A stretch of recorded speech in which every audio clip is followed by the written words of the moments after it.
नमस्कार सभी मित्रों, महादेव ज्योतिष चैनल में मैं आप सभी का दोस्त मित्र शास्त्री शिवम भाई दवे आपका स्वागत करता हूं। आज मैं अपने जन्म कुंडली के बारे में कुछ बताना चाहता हूं कि कुंडली में, लग्न कुंडली में के 12 भावों में ये जो सूर्य होता है वो किस राशि में, मेष राशि, वृषभ राशि, मिथुन राशि, कर्क राशि, इन सभी राशि में रहने से वो कैसा फल देता है वो आज हम देखेंगे।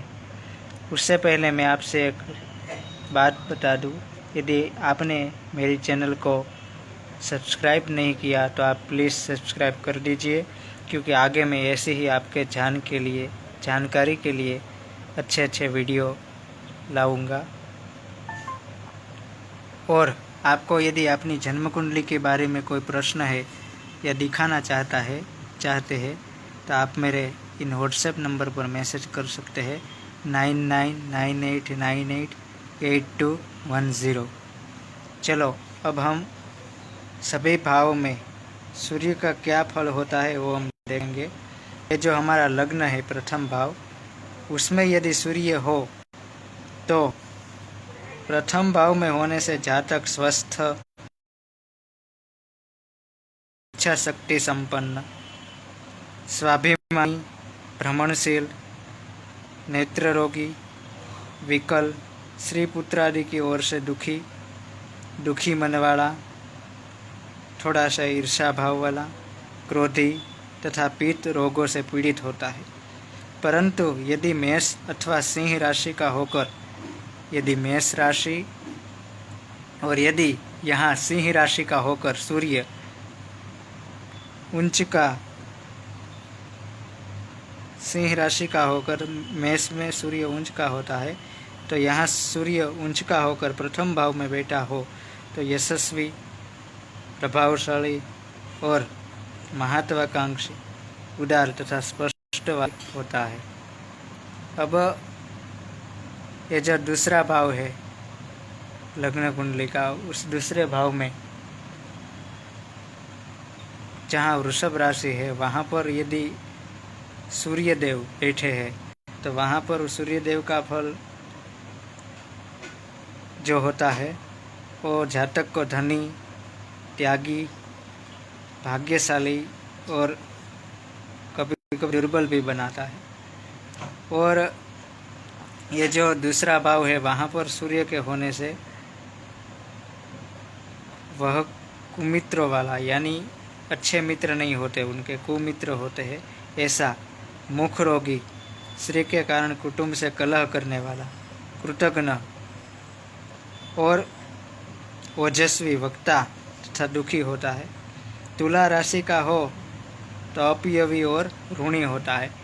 यदि तुला राशि का यहाँ का सूर्य है वो यहाँ हो तो अपयवी होता है। अब जो तीसरा भाव है हमारा पराक्रम का, यदि यहाँ सूर्य हो तो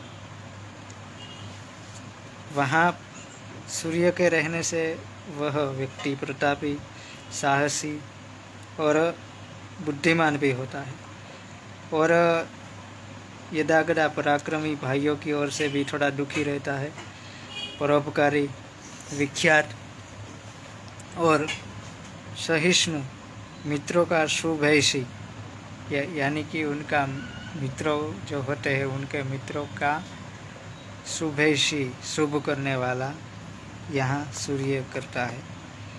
एवं अध्यापन अथवा लेखन में भी सफल रहने के यहाँ सूर्य होने से होता है।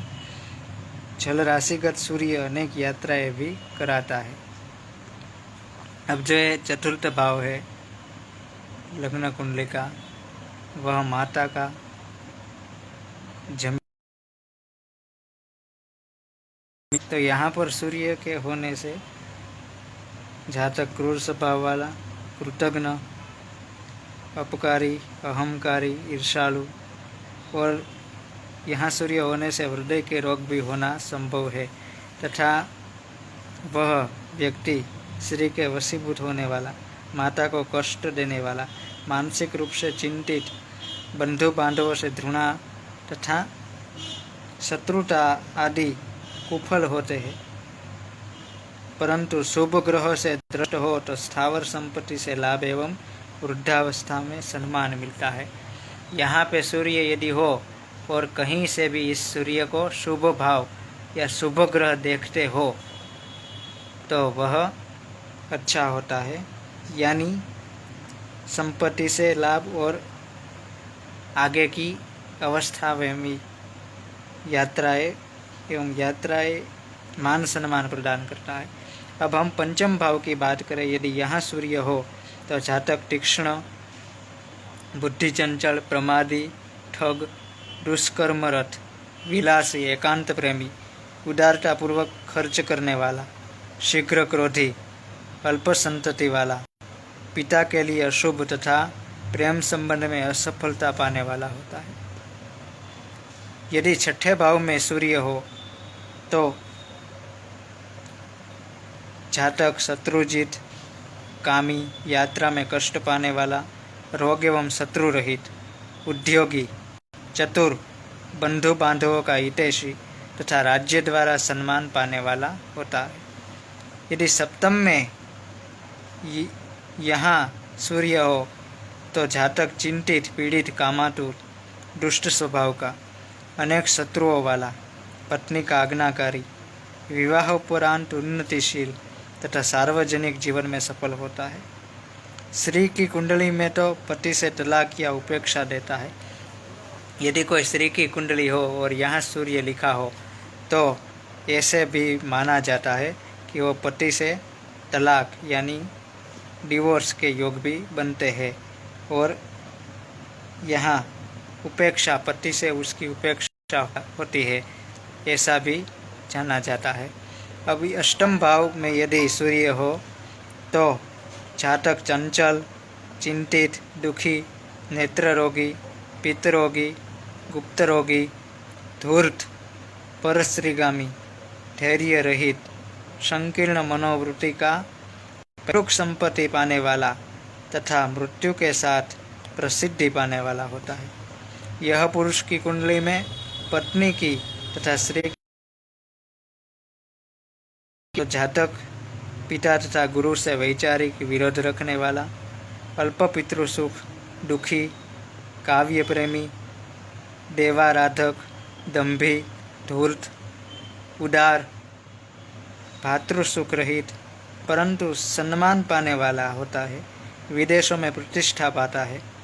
और यदि 10वें भाव में सूर्य हो, यह हमारा कर्मेश होता है।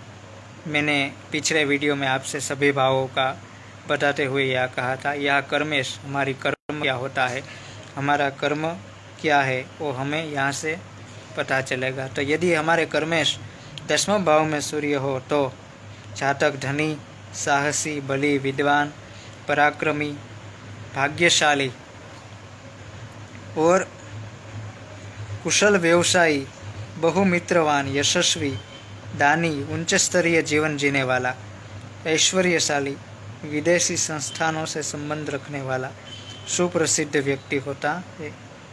और यदि एकादश भाव में सूर्य हो तो जातक प्रसन्न हृदय, धनी, निर्बल, स्वास्थ्य वाला और सदाचारी, राज्याश्रित, विचारशील, महत्वाकांक्षी तथा मित्रों की सहायता से उन्नति पाता है।